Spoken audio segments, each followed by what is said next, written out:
Hare Nama, Hare Nama eva kevalam, Kalo nasteva, nasteva, nasteva gatiranyata.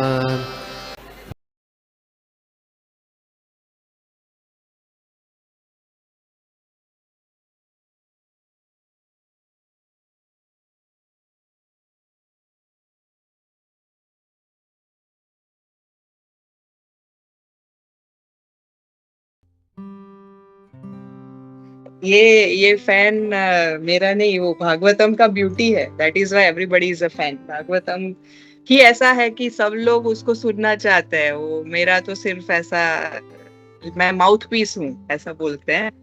जो भागवतम है वही इतना सुंदर है कि परीक्षित महाराज तो 7 days 7 night खाना नहीं, पीना नहीं, टॉयलेट नहीं, कुछ नहीं, पूरा सुन के back to home, back to Godhead चले गए। तो that is the beauty of Shrimad Bhagavatam. और एज यूजुअल मैं एक श्लोक पढ़ूंगी। दिस इज ये है जो सर्व शास्त्रार्थी पीयूषा, जो सनातन गोस्वामी ने लिखा है। तो आज उसका एक एक श्लोक लेते हैं। उसका 4th श्लोक है, मद एक बंधु मद संगिनी मद गुरो मन मना ध्यान मन निष्ठारक मद भाग्या मद आनंद नमोस्तुते। इसका मीनिंग क्या है? O Srimad Bhagavatam, O my friend, O my companion, O my teacher, O my great wealth, O my deliverer, O my good fortune, O my bliss, I offer my respectful obeisances unto you. तो अभी हम शुरू करते हैं। ॐ अज्ञानतिमिरान्धस्य ज्ञानाञ्जनाशलाकया चक्षुरुन्मिलितं येन तस्मै श्रीगुरुवे नमः। श्रीचैतन्यमनोभीष्टं स्थापितं येन भूतले स्वयं रूप कदा मह्यं ददाति स्वपदान्तिकम्।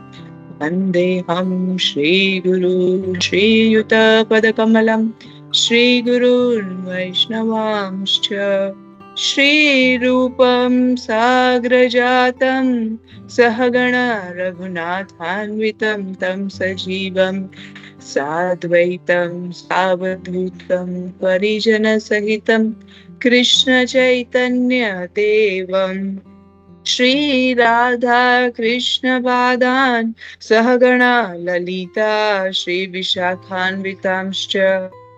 हे कृष्णा करुणा सिंधु दीनबंधु जगतपते गोपेश गोपिका कांत राधा कांत नमोस्तुते। तप्त कांचन गौरांगी राधे वृंदावनेश्वरी ऋषभानुसुते देवी प्रणमामि हरिप्रिये। वाञ्छाकल्पतरुभ्यश्च कृपा सिन्धुभ्यैव च पतितानां पावनेभ्यो वैष्णवेभ्यो नमो नमः। श्री कृष्ण चैतन्य प्रभु नित्यानंद श्री अद्वैत गदाधर श्रीवासादि गौर भक्त वृंद। हरे कृष्णा कृष्ण कृष्णा हरे हरे, हरे राम राम राम हरे हरे। तो श्रीमद् भागवतम का हम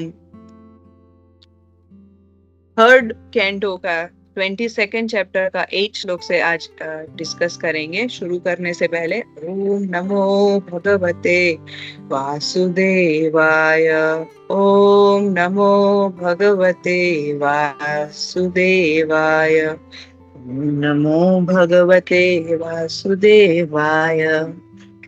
तो आज है 8 श्लोक। स भवान भूतिर्स्नेह परिक्लिष्टात्मनो मम श्रोतम् अर्हसि दीनस्य श्रवितं कृपया मुने। Translation: O great sage, graciously be pleased to listen to the prayers of my humble self, for my mind is troubled by affection for my daughter. तो हमने अब तक ये जो हम अभी जिस टॉपिक पे जिस पास टाइम पे हम डिस्कशन कर रहे हैं, ये है विदुर और मैत्रेय जी के बीच में कॉन्वर्सेशन, वार्तालाप हो रहा है। और विदुर जी के प्रश्न करने पर मैत्रेय जी स्वयंभू मनु का और बाकी सब बड़ी बड़ी फैमिलीज का हमें हिस्ट्री बता रहे, हमें बता रहे कि इसमें कौन थे। तो हमने देखा कि जो स्वयंभू मनु है उनके दो पुत्र है, उत्तनपाद और प्रियव्रता, और उन डॉटर है देवहूति, और भी डॉटर्स हैं। तो अभी फिल वक्त सबसे पहले शुरुआत होती है देवहूति और कर्दम मुनि के लाइफ से। तो हमने अब तक देखा कि कैसे कर्दम मुनि ने बहुत साल तपस्या करके भगवान को प्रसन्न किया। भगवान आए, भगवान ने दर्शन दिया, और भगवान ने उसके बाद उन्होंने तपस्या चालू रखा। और स्वयंभू मनु आते हैं मिलने कर्दम मुनि से अपनी बेटी को लेके, और बिंदु सरोवर का हमने सुंदर डिस्क्रिप्शन देखा। ये बिंदु सरोवर है, आज भी हम देख सकते हैं। हाँ, बिंदु सरोवर है, हम आज भी देख सकते हैं। मैं सबको बता दूं, मेरे यहाँ पे थोड़ा नेटवर्क का प्रॉब्लम है, तो अगर कुछ सुनाई नहीं दे रहा या कुछ है, प्लीज आप रेज योर हैंड या मैसेज, कुछ भी आप कर सकते हैं प्लीज, बिकॉज मुझे पता नहीं चलेगा, मैं थोड़ा इधर उधर होके I can fix it. Okay, तो बिंदु सरोवर है, वो गुजरात में है, वो आज भी हम देख सकते हैं। वो महसाणा बोल के एक टाउन और इधर अबाउट फ्यू किलोमीटर्स, अभी फिल वक्त मैं जाऊँ वहाँ फ्यू हंड्रेड, लाइक 150-200 किलोमीटर्स जितना होगा यहाँ से, जहाँ से मैं हूँ। तो बिंदु सरोवर आज भी है उधर जहाँ कर्दम मुनि ने तपस्या की थी।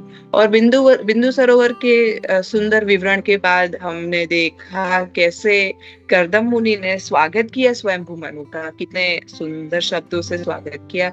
और इसके रिस्पॉन्स में अभी जो हम देख रहे हैं कि स्वयंभू मनु ने बोलना शुरू किया है, और स्वयंभू मनु जो है वो कर्दम मुनि को उनका ग्लोरिफिकेशन, उनका गुणगान गा रहे हैं। तो यहाँ पे एक बहुत सुंदर समझने वाली चीज है कि जब हमारा कोई गुणगान करता है नॉर्मली, तो हमें फील कर होता है कि नहीं, यस वेरी गुड, मैं I am something right.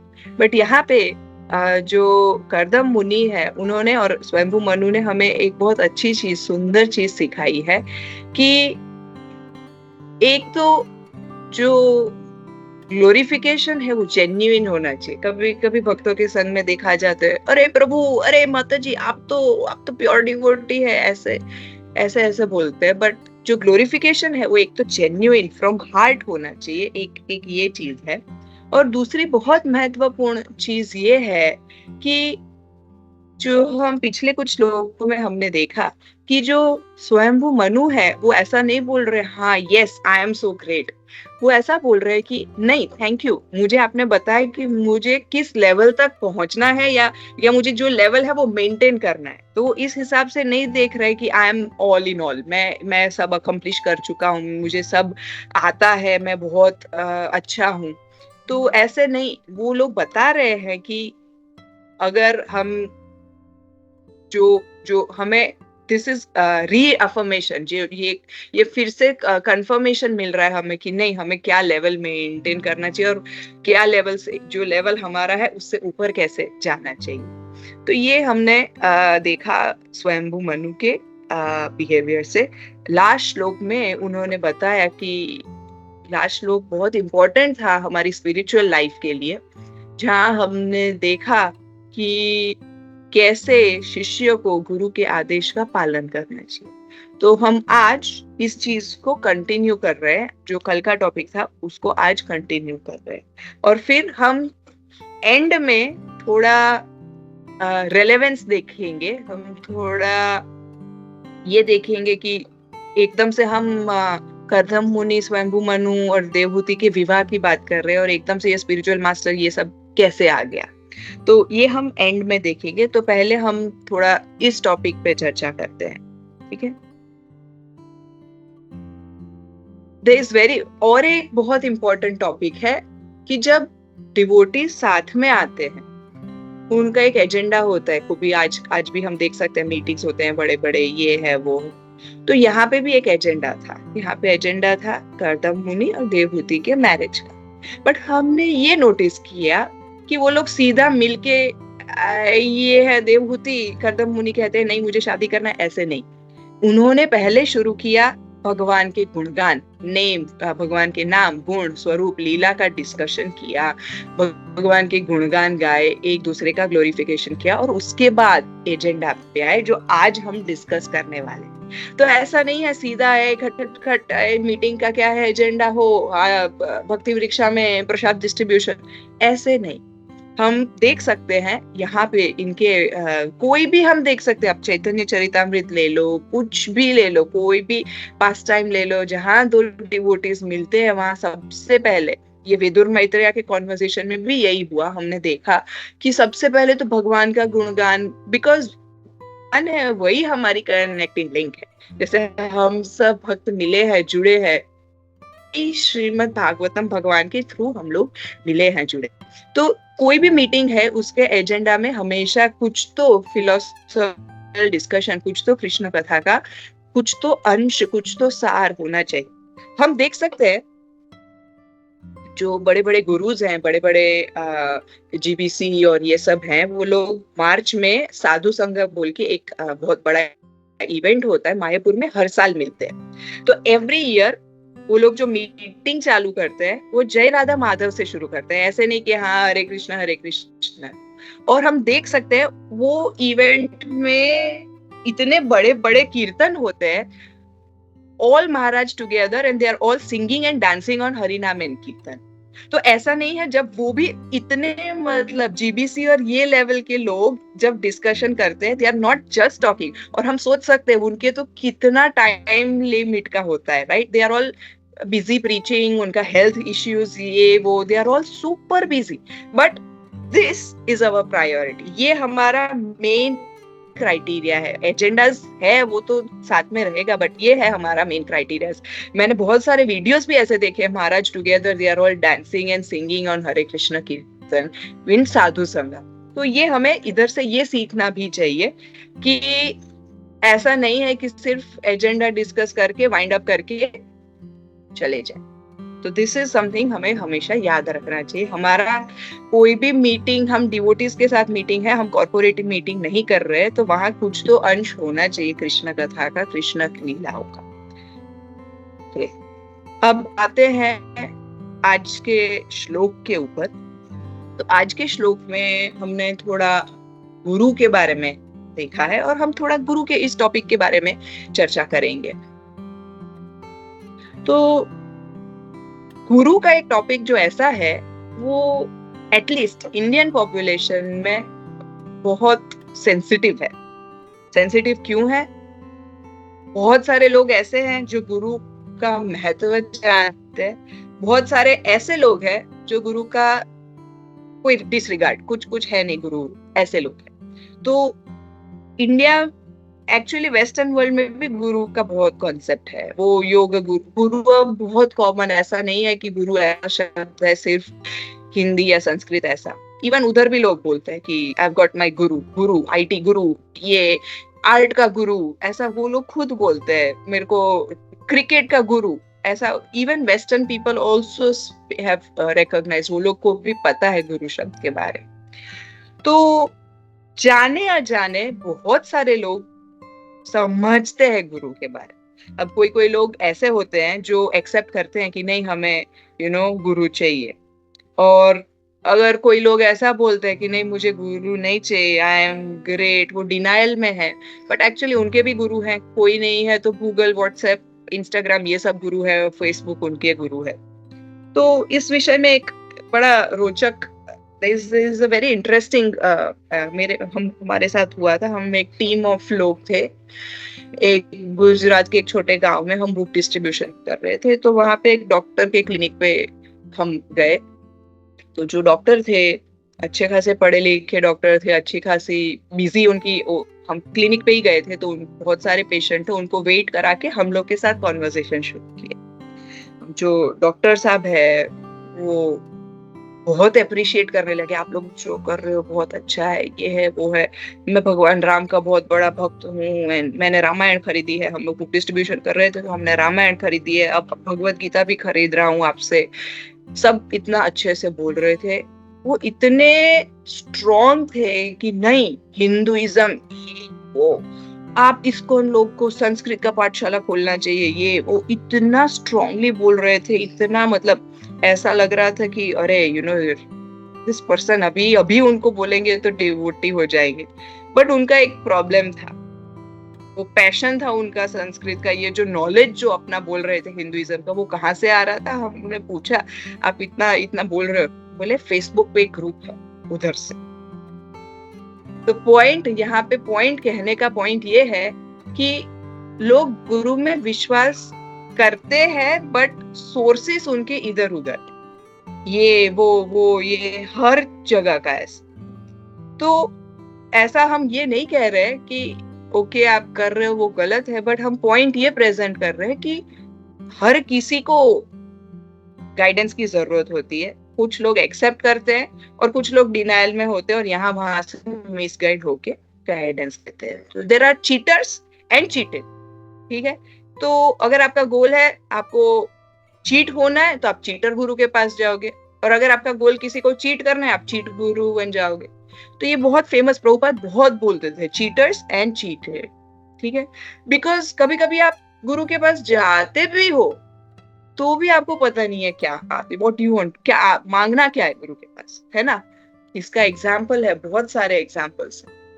Prabhupada के साथ ऐसा बहुत होता था कि प्रभुपाद के पास लोग आते थे और बोलते थे अरे मेरे घुटने में दर्द है, स्वामी जी आशीर्वाद दो। प्रभुपाद इससे बहुत ही, उनको बहुत, प्रभुपाद तो करुणा सिंधु है, तो उनको बहुत दुख होता था कि आप एक समुद्र के पास आए हो, कृष्ण भक्ति का समुद्र है प्रभुपाद, उनके पास आए हो और आप एक बूंद नहीं, एक माइक्रो मिनिस्कल ऑफ वाटर मांग रहे हो, एकदम ऐसा कुछ इनसिग्निफिकेंट चीज मांग रहे हो। तो प्रभुपाद को बहुत दुख होता था इस बात से।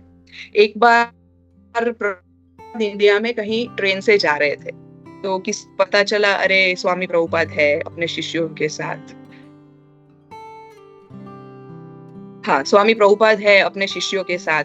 तो उन्हें पता चला तो वो आ गए सीधा प्रभुपाद के फर्स्ट कंपार्टमेंट में और प्रभुपाद के पांव के पास बैठ गए। तो ठीक है, प्रभुपाद ने बोला कोई बात नहीं, और फिर बोले स्वामी जी आशीर्वाद दो, स्वामी जी आशीर्वाद दो, मेरा बिजनेस ऐसा है, मेरा बिजनेस वैसा है, स्वामी जी आशीर्वाद दो, ऐसा बोलने लगे। तो प्रभुपाद ने क्या आशीर्वाद दिया, प्रभुपाद के जो डिसाइपल्स थे, शिष्य थे, उन करके बोला मेरा आशीर्वाद है आप इन लोगों के जैसे बन जाओ। मतलब देखा जाए तो क्या आशीर्वाद मिला है, पर जैसे ही आशीर्वाद मिला उठ के भाग गए, अरे ये कैसा आशीर्वाद मिला, तो उठ के भाग गए। तो कहने का मतलब है लोगों को पता है कि ये आध्यात्मिक गुरु है, जगत गुरु है, बट क्या मांगना वो नहीं समझ आता है उन लोगों को। तो इस विषय में हमने देखा लोगों को समझ नहीं आता है क्या चाहिए, बट एक और उदाहरण है जिसमें समझ गए कि क्या चाहिए। तो ये रूप या सनातन गोस्वामी, दो में से किसी एक का है, मैं भूल गई हूँ, जहां तक मुझे याद है रूप गोस्वामी है। तो रूप गोस्वामी थे तो वो बहुत फेमस थे व्रज मंडल में, बहुत रूप और सनातन गोस्वामी बहुत ज्यादा थे। उनको ऐसा, उनका षड गोस्वामी अष्टकम में बोलते हैं कि धीर अधीर जनप्रिय, मतलब जो अच्छे लोग हैं बुरे लोग हैं सबके प्रिय है, ऐसा कोई नहीं है जो रूप और सनातन गोस्वामी का मतलब फ्रेंड नहीं है या उनका वेल विशर नहीं है। तो इस हिसाब से बहुत प्रिय थे, सबको प्रिय थे। तो एक बार एक स्त्री और पुरुष थे, बहुत गरीब थे, तो उनके घर में बहुत फाइनेंशियल प्रॉब्लम था।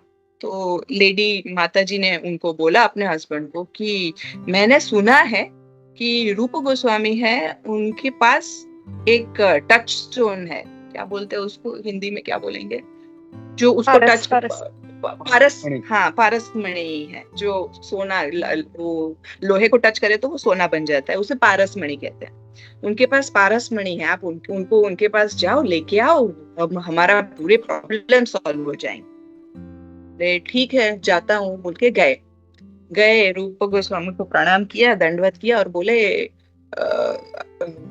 कि मेरा ये प्रॉब्लम है, तो आपके, मैंने सुना है आपके पास पारस मणि है।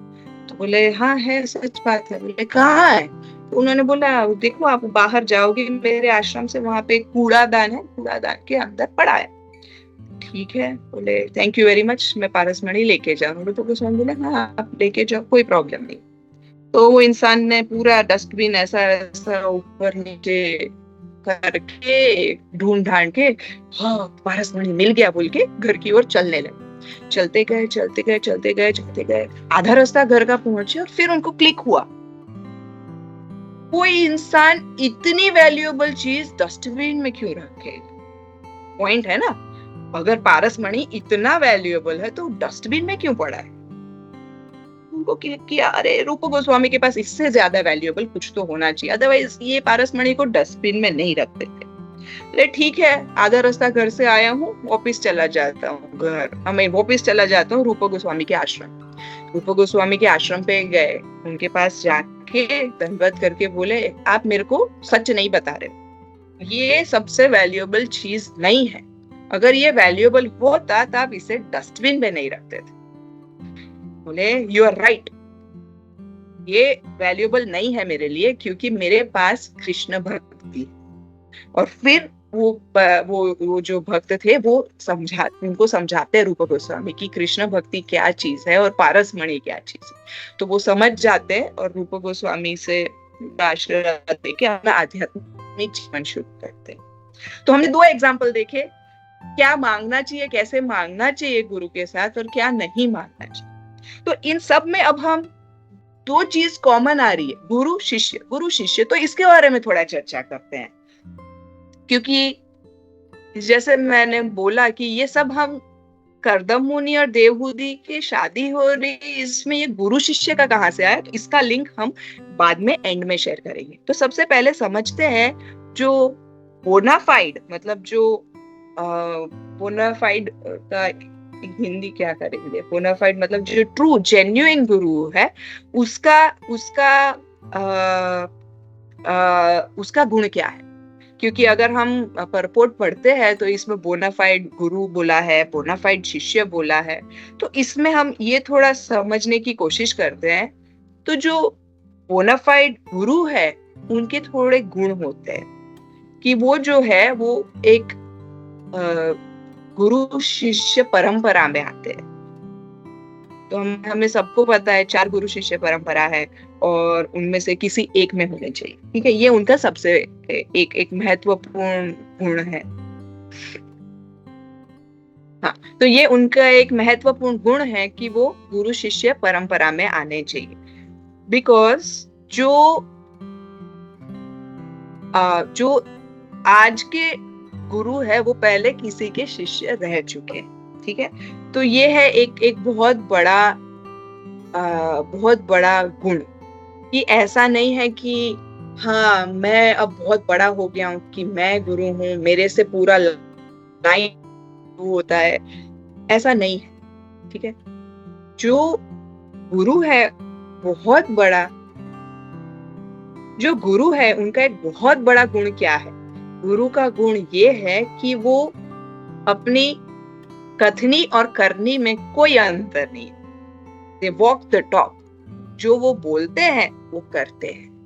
तो अगर वो किसी को बोलते हैं कि आप शिष्य को कि ओ रास्कल वर्शिप कृष्णा, तो उन्होंने भी वो अपने गुरु, उनके गुरु ने भी उन्हें ऐसा कहा होगा। ये तो एग्जाम्पल दिया है हमने रास्कल का, ऐसा ऐसा जरूरी नहीं है, बट ये है कि अगर वो किसी को शिष्य जो है उनको बोलेंगे कि तुम अच्छे शिष्य बनो, तो वो अच्छे शिष्य रह चुके हैं इसलिए बोल सकते हैं। हमने एक, क्या सबको सुनाई दे रहा है? जी माता जी। जी माता ओके ओके। हाँ, तो जो एक हम इस विषय में एक उदाहरण देख सकते हैं कि एक बार एक स्त्री जाती है एक साधु के पास और कहती है कि साधु महाराज मेरा बेटा बहुत शक्कर खाता है, तो आप उसको बोलो शक्कर नहीं खाने की। तो वो बोले हाँ ठीक है मैं बोलूंगा, बट आप थोड़ा 1-2 दिन बाद आओ। बोले एक दो दिन, एक दो वीक, एक दो हफ्ते के बाद आओ। बोले ठीक है, समझ नहीं आया ऐसा क्यों बोला साधु महाराज ने। फिर एक हफ्ते के बाद आए और उन्होंने वो लड़के को समझाया कि बेटा शक्कर नहीं खाना चाहिए, ऐसा वैसा करके समझाया। तो वो स्त्री ने पूछा, महाराज आपने ये चीज उसी दिन बोल सकते थे, आपने क्यों नहीं बोला?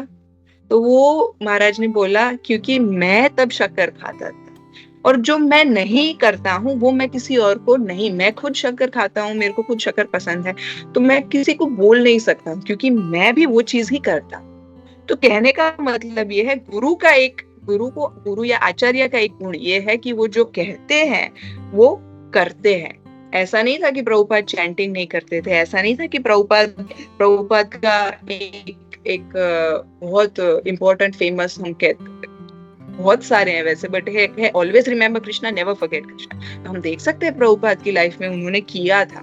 तो ये है गुरु का एक बहुत इम्पोर्टेंट, बहुत बड़ा गुण, कि ऐसा नहीं कि मैं अब भगवान या भगवान के जैसा हो गया हूँ। हम देख सकते हैं बहुत सारे फ्रॉड बाबास वगैरह है, तो वो ऐसा कुछ करते नहीं है और शिष्य को कहते हैं आप ऐसा करो वैसा करो। उनकी पूरी मेंटालिटी होती है कि सेंस ग्रेटिफिकेशन में रहो।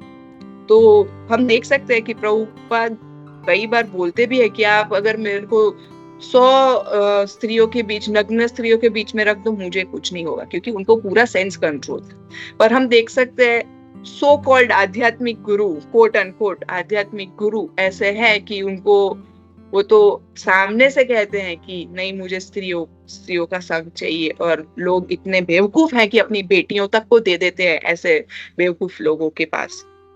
तो कहने का मतलब ये है कि जो गुरु है वो हमेशा एक गुरु शिष्य परंपरा में आते हैं, उनकी कथनी करने में अंतर नहीं है, वो अपने इंद्रियों के स्वामी हैं। और दूसरा इंपॉर्टेंट सबसे मेन चीज है, वो हमेशा हमें कृष्ण से जोड़ते हैं। उनका और कोई पर्सनल एजेंडा नहीं है, उनका और कोई कुछ नहीं चाहिए। उनका सिर्फ एक उनका एजेंडा है, मेरे पास एक अद्भुत मणि है, जैसे रूप गोस्वामी के केस हमने देखा, कृष्ण भक्ति का एक अद्भुत मणि है और मैं ये सबके साथ शेयर करना चाहता हूँ। तो ये है गुरु की मेंटालिटी, गुरु को परखने के तौर, ये गुरु को अगर हम जानना चाहते हैं तो ये मेन चीज है कि वो हमेशा कृष्ण से जुड़े हैं और हमें कृष्ण की ओर वो जोड़ना चाहते हैं। उनका कोई पर्सनल एजेंडा नहीं है। उनको कभी ऐसा नहीं कि मेरा बहुत बड़ा नाम हो, मैं बहुत फेमस हो जाऊं, मेरे को इतने सारे मेरे शिष्य बने, इतना पैसा हो मेरे पास, ऐसा कुछ नहीं है। अगर भगवान की कृपा से ऐसा आता है तो वो उसे भगवान की सेवा में यूज करते हैं, बट उनका ये कोई एजेंडा नहीं है। उनका सिर्फ एक एजेंडा है, कैसे मैं कृष्ण भक्ति का प्रचार। तो ये हमने देखा गुरु, जो बोनाफाइड गुरु है, उनके गुण क्या है। अब इस श्लोक में हम, और पिछला श्लोक था, इसमें हम जो बोनाफाइड डिसाइपल है उसके गुण। तो सबसे पहला तो बोनाफाइड शिष्य के सब पहले गुण में आता है वो विनम्र है, राइट। हमने देखा है प्रभुपाद की लाइफ में भी कि जब वो फर्स्ट टाइम भक्ति सिद्धांत सरस्वती महाराज से मिले थे, थोड़े चैलेंजिंग मूड में थे, बट जैसे ही उनका हार्ट ट्रांसफॉर्म हुआ, एकदम विनम्र। इसीलिए तो हम दंडवत करते हैं, मतलब फ्लैट दंडे के जैसा जमीन पे दंडवत, कि मैं आपके चरणों में शरणागत। तो ये सबसे पहला गुण है, शरणागति या विनम्रता से शरण में जाना। दूसरा है जितना हो सके उतना थोड़ी थोड़ी गुरु की मीनियल सर्विस। मीनियल मतलब जैसे उनके कपड़े धोना, जैसे उनके लिए दरवाजा खोलना, जैसे वो शूज पहन रहे तो हमारे गुरुदेव को एक शू हॉर्न बोलते हैं हम उसको रखना। ऐसी छोटी छोटी चीजें, नहीं कि बड़ी बड़ी चीजें गुरु के सामने जाके ऐसा शो ऑफ करना कि नहीं मैं बहुत बड़ा काम कर रहा हूँ, ऐसे इतने लीजिए ये मेरा भक्ति वृक्षा है, इसमें इतने सारे, मैं ऐसे नहीं। गुरु के सामने हमेशा विनम्र होके छोटी छोटी गुरु की सेवा करनी चाहिए। ये भगवत गीता में श्लोक आता है ना, तद्विधि प्रणिपाते न परिप्रश्ने न सेवाया देक्षन्ति ज्ञानम ज्ञानिनः सत्त्वदर्शिनः। तो इसमें हम ये देख सकते हैं, ये श्लोक में हम देख सकते हैं, ठीक है। और फिर जब ये सब हो जाए उसके बाद हम गुरु से पूछ सकते हैं। क्या पूछ सकते हैं? कैसे पैसे कमाना, कैसे मेरे को, हमारे गुरुदेव यूएस में रहे थे तो उनका बहुत famous hot for the day ऐसा बोल के ईमेल आता है। तो कोई कोई लोग उनको ऐसा लिखते हैं कि मुझे अमेरिका आना है, आप मेरा वर्क वीजा स्पॉन्सर करो। तो गुरु से ऐसे क्वेश्चंस पूछने चाहिए कि, या ऐसा क्वेश्चन पूछना चाहिए कि जिससे हमारी आध्यात्मिक उन्नति हो। तो इसमें हमें, ये श्लोक में हमें ये सिखाया गया है। देख, जैसे हम इस श्लोक का जो पर्पट है इसमें हम पढ़ सकते हैं कि जो बोनाफाइड, इसमें लिखा है, generally a pure devotee of Lord or a pure disciple of bona fide spiritual master does not ask any favor neither from Lord or spiritual master।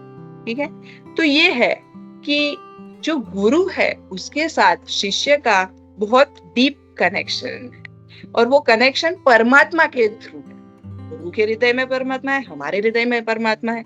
तो हमें ये समझना चाहिए जो हमारी इच्छा है वो भगवान या गुरु पूरी करेंगे जब हमारी सिंसियरिटी होगी, जब हमारी उनका जो मिशन है कि हाँ, चैतन्य महाप्रभु का मिशन है उसमें कृष्ण प्रचार करना, अगर हम उसमें जुड़ जाते हैं, अगर उनके साथ रहते हैं, तो गुरु हमेशा हमारी हर नीड पूरी करते हैं। ऐसा नहीं है कि आप गुरु के साथ रहोगे तो खाने पीने में होगा, कपड़े में प्रॉब्लम होगा। वो समझते हैं, और नहीं समझते हैं तो वो कहीं ना कहीं भगवान से वो प्रोवाइड कर देते हैं। तो ऐसा हमें हमेशा याद रखना चाहिए कि गुरु से ऐसी चीज मांगनी चाहिए कि हम आध्यात्मिक जीवन में कैसे उन्नति करें। हम शास्त्र में भी देख सकते हैं, बहुत सारे एग्जाम्पल्स हैं जिसमें हम देख सकते हैं कि कैसे डिवोटीज, भक्त ने गुरु की ऐसी सेवा की है तो हम सोच भी नहीं सकते, है ना। जो ईश्वरपुरी है, ईश्वरपुरी वो चैतन्य महाप्रभु के गुरु है। ठीक है, चैतन्य महाप्रभु के गुरु है, उनके गुरु है माधवेंद्र पुरी।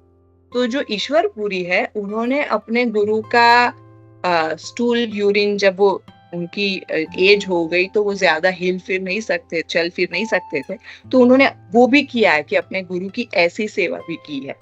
और उसके बाद हम दूसरा एग्जाम्पल देख सकते हैं कि जो नरोत्तम दास ठाकुर है, वो उनको लोकनाथ गोस्वामी से दीक्षा लेना था। तो लोकनाथ गोस्वामी से दीक्षा लेना था तो उन्होंने वो नाक बोल दिए पहले कि नहीं, मैं आपको दीक्षा नहीं दूंगा, है ना। तो वो दीक्षा से मना कर दिए। तो बहुत प्रेयर किया नरोत्तम दास ठाकुर ने कि नहीं, प्लीज दे दो, प्लीज दे दो, नहीं। तो फिर नरोत्तम दास ठाकुर ने क्या किया,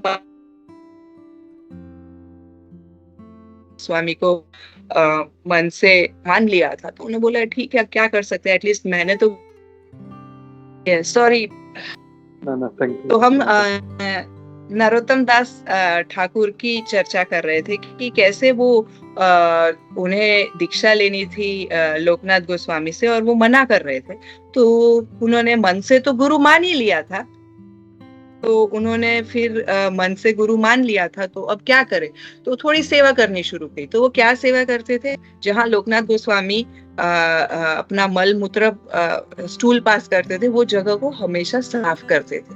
तो पहले तो समझा नहीं उनको, लोकनाथ गोस्वामी को कि क्या हुआ, पर फिर उन्होंने देखा कि अरे ये हो रहा है, और फिर उन्होंने दीक्षा दिया। तो कहने का मतलब ये है, सिर्फ गुरु के साथ जाके हाँ मुझे ये दे दो, मेरा ये प्रॉब्लम सॉल्व कर दो, मेरी वाइफ के साथ ये प्रॉब्लम है, ऐसा नहीं है। एक अपने विनम्रता से गुरु की ऐसी सेवा भी करनी चाहिए, और तब जब गुरु खुश हो जाते हैं तब हमें हम वो प्रसन्न होकर कृष्ण भक्ति देते हैं। और उसके बाद प्रश्न आता है, इस केस में जो कर्दम मुनि और स्वयंभू मनु का केस था, उसमें ऐसा क्यों हुआ कि उन्होंने कुछ फेवर मांगा। पहले तो इतना सुन के बोला, हाँ आपके इतने सारे इंस्ट्रक्शन सुने मैंने कान खोल के, मैंने कान कान खोल के आपके इंस्ट्रक्शन सुने और फिर उन्होंने फेवर क्यों मांगा? तो क्या हम गुरु से कुछ मांग सकते हैं? तो इसका आंसर है यस एंड नो। ठीक है, सबसे पहला प्रयास तो यही होना चाहिए कि गुरु से कुछ नहीं मांगे, सिर्फ उनकी भक्ति करें और जब गुरु प्रसन्न होंगे वो हमें जो चाहिए वो दे देंगे। This is the purest pure devotional service, यही है। अन्य अभिलाषिता शून्य ज्ञान कर्मादि अनावृत, ज्ञान और कर्म से भी अनावृत है। तो ये तो प्योर चीज है। अगर हमें प्योर चीज चाहिए तो हमें गुरु से सिर्फ how I progress in Krishna consciousness, मैं कैसे भक्ति में आगे बढ़ूं, यही हमारा गुरु के साथ एजेंडा होना चाहिए। पर अगर बहुत ज्यादा कोई डिस्टर्ब्ड है, बहुत ज्यादा प्रॉब्लम्स है, तो गुरु के पास मांग सकते हैं। इस पर्टिकुलर केस में जो था हम देख सकते हैं यहाँ पे तो ऑलरेडी भगवान ने ये अरेंज किया, तो इसमें हम ये नहीं कह सकते हैं कि ओ कर्दम मुनि ने और स्वयंभू मनु ने तो मांगा कि शादी कर दो मेरी बेटी की, ये वो, तो हम ये नहीं कह सकते। ये भगवान ने ऑलरेडी अरेंज किया हुआ है, तो इसमें ये क्राइटेरिया नहीं आता है। ठीक है, बट ये मेन चीज हमें समझनी चाहिए कि हमें अपने आप को एक गुरु और कृष्ण के हाथ में एक पपेट की तरह रहना चाहिए। प्रभुपाद ने खुद ऐसी प्रार्थना की है जो मार्की ने भागवत धर्म बोल के है, तो उसमें ऐसा बोला है कि मैं आपके हाथ का पपेट हूँ, मुझे नचाओ, जैसा चाहिए वैसा नचाओ।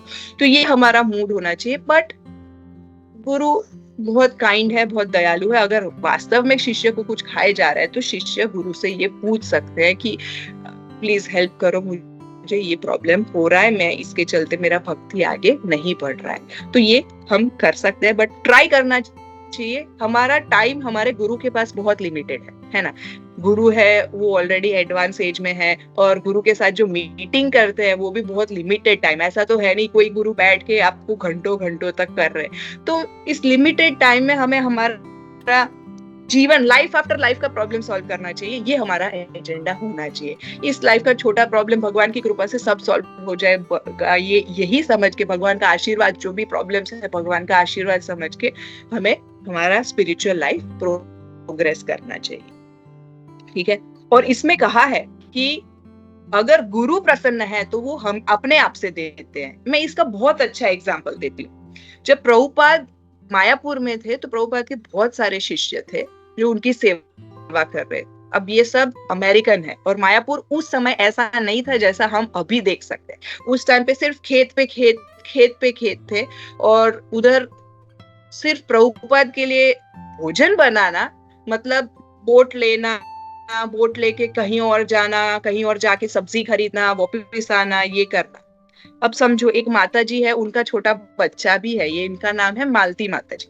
तो मालती माता जी की छोटी बच्ची सरस्वती भी थी उनके साथ, और उस समय इतना बारिश, इतना गर्मी, मच्छर, कितने तो प्रॉब्लम से हम समझ भी नहीं सकते। और ये लोग बोर्न है अमेरिकन, जो एक बटन दबाते ही हीटर शुरू होता है, एक बटन दबाते ही कूलर शुरू या एसी शुरू होता है, इस सिचुएशन में रहे हैं, है ना। वो लोग मायापुर में आके प्रभुपाद की सेवा कर रहे हैं, जहां उनको लैंग्वेज, उनको भाषा भी नहीं आती है, उनको कुछ आइडिया नहीं है, एक ही है प्रभुपाद की सेवा करना। तो मालती माता जी हमेशा सोचती थी कि मैं इतनी सेवा करती हूँ, और प्रभुपाद उनको क्या करते थे पता है? अरे इसमें नमक कम है, इसमें ये प्रॉब्लम है, आपको सेवा करना नहीं आता। प्रभुपाद हमेशा मालती माता जी को इसी प्रकार करते थे कि ये ठीक नहीं है, वो ठीक नहीं है। तो मालती माता जी थोड़ा दुखी हो जाती थी कि अरे मैं इतना मुश्किल से प्रभुपाद की सेवा कर रही हूँ और मेरे को ऐसा क्यों।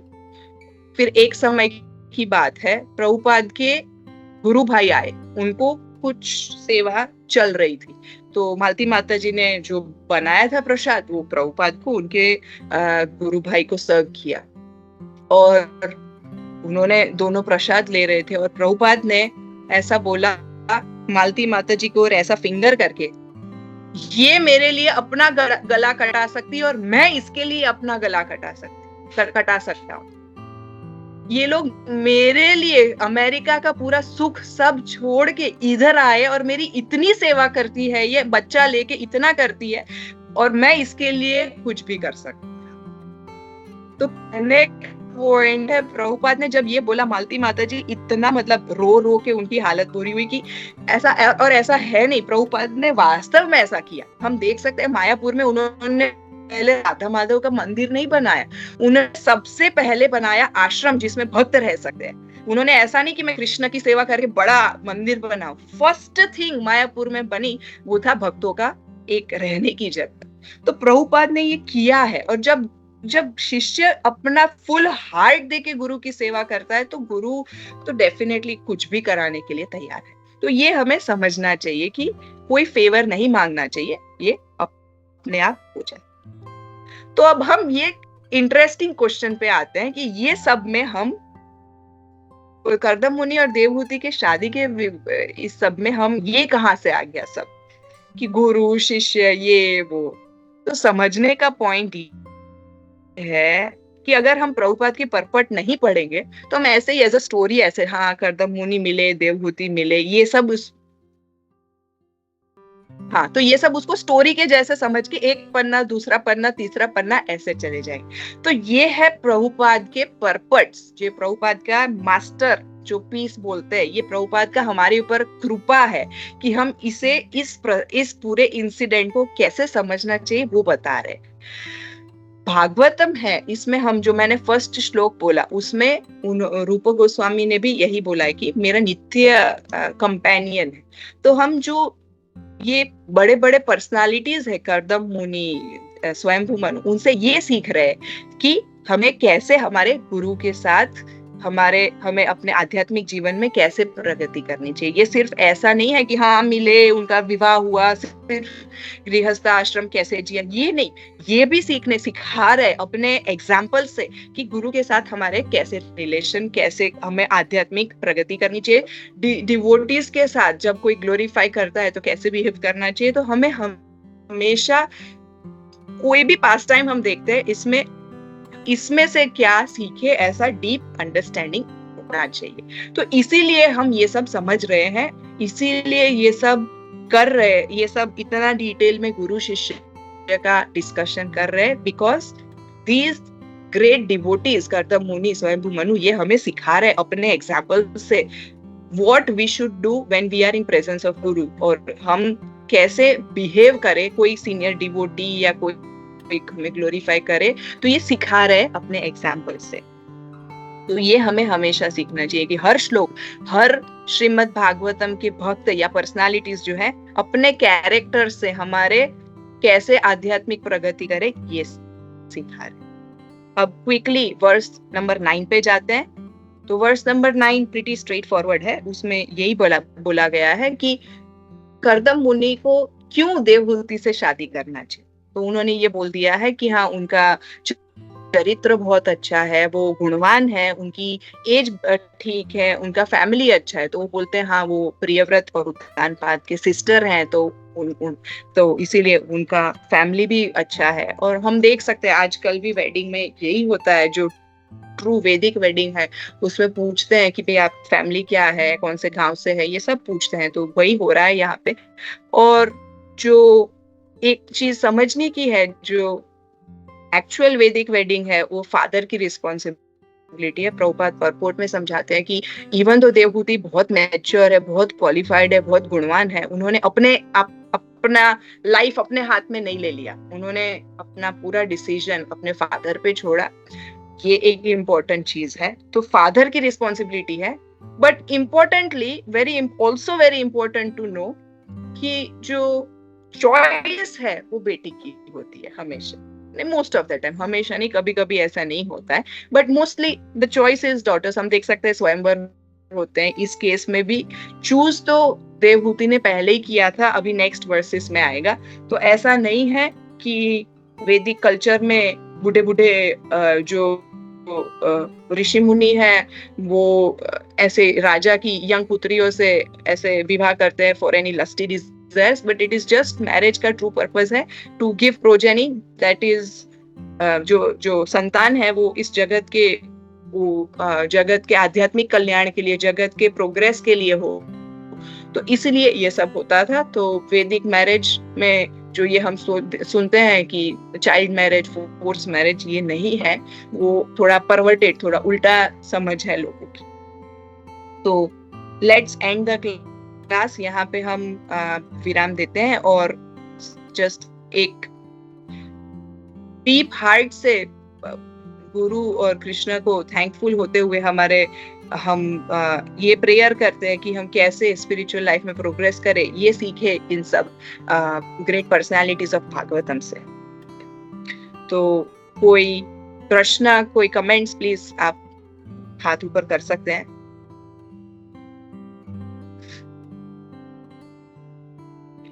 First of all thank you माता, बहुत बहुत अच्छा आज का सेशन था। गुरु कैसे होना चाहिए, शिष्य कैसे होना चाहिए, और even glorification should be very genuine. Normally वो देखते हैं फ्लटरिंग, तो वैसे नहीं होना चाहिए, वैसे to the point and but ऐसा ओवर नहीं करते कभी।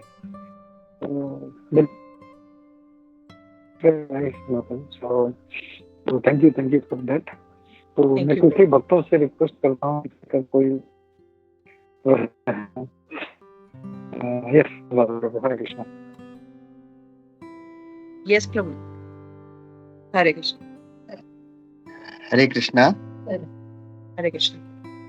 थैंक यू माता जी, वेरी इंसाइटफुल क्लास, बहुत अच्छे पॉइंट्स आपने बताए माता जी।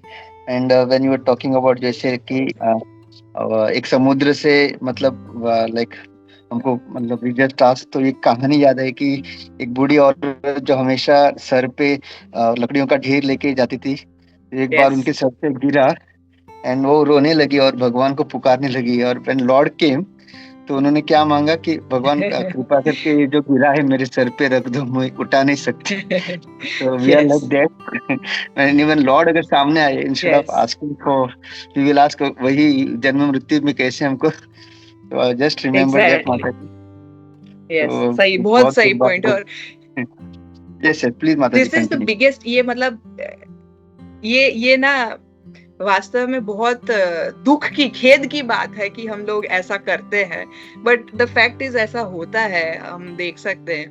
बट उसका ये भी समझ सकते हैं कि अगर इतना हमारे पास बहुत प्रॉब्लम है तो हम और किसके पास जाएंगे?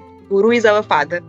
तो दोनों साइड से बैलेंस करना चाहिए, हमें समझना चाहिए कि यस, मैं मांग सकता हूँ जन्म मृत्यु से निकलना, बट कभी कभी mind is so disturbed by calamities, तो हम गुरु से और किससे मांगे? तो दोनों साइड बैलेंस होना चाहिए। ऐसा नहीं कि हम इतने डिप्रेस हो जाए, इतने सैड हो जाए कि पूरा फॉल डाउन ही हो जाए, ठीक है? ऐसा भी नहीं करना चाहिए। अगर वास्तव में ऐसी कुछ चीज है, खुद सोल्यूशन निकालना चाहिए। अगर लग रहा है कि नहीं, तो फिर गुरु से कंसल्ट करना चाहिए, क्योंकि उसके चलते अगर हम पूरा आध्यात्मिक जीवन ही छोड़ दे, उससे तो बेटर है कि कुछ मांग के जितना चल सकता है हमारा इस लाइफ का चला ले। वो भी एक पॉइंट बनता है।